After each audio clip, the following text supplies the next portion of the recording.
And Laura, in your opinion, what's the role of local universities like Stanford? What should it be in supporting processes like linguistic revitalization and other efforts to reassemble the pieces that were blown apart by the history of missionization and statehood for the cultural legacies and heritage of the Muwekma?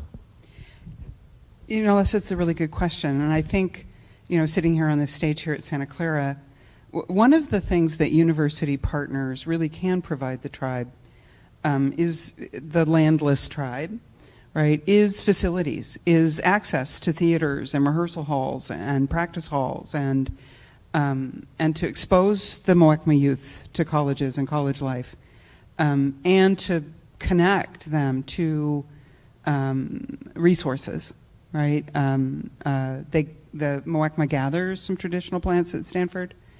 We're thinking about having a regalia workshop because some of our Native American students are really quite experienced in some of the beading forms that Muwekma could readopt. And so I do think it's being open to that experience and really the honor of being asked, right, it's incredible, right? So I think it's actually more rewarding for the university, but I think, you know, I'm always aware, right, of the challenges with a tribal territory as big as the San Francisco Bay Area, of the tribe finding places to gather, finding places to and finding specialists to help them with special projects, right, like the language project, like gathering certain kinds of plant materials, like the regalia. And so I do think that universities are a really important site for that.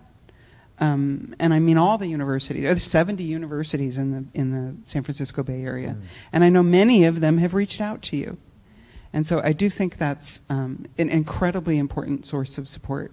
And a source, I hope you and I as educators would say, also kind of an inspiring and supportive source for Muwekma families and their kids in envisioning their future here, that they can achieve higher education and hopefully earn enough money to stay and not be gentrified out of the Bay Area.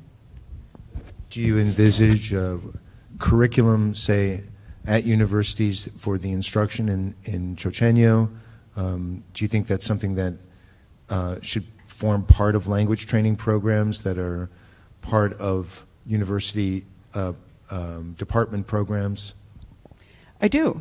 You know, and at Stanford, we have language programs where students can just ask, here's the language I want to learn, and the university will find them a tutor to learn it with. So it's, there's a huge amount of interest in the Bay Area in the Chochenyo language. And I would really like to see someone who is, I can't speak Chochenyo, but I would really like to see some support for the Tribal Language Committee in helping to develop some of that kind of material. I think there's huge interest in K-12, you know, in learning the real names and learning how to talk about our environment and the beautiful place we live with its Chochenyo names. I think there's a huge amount of interest in that.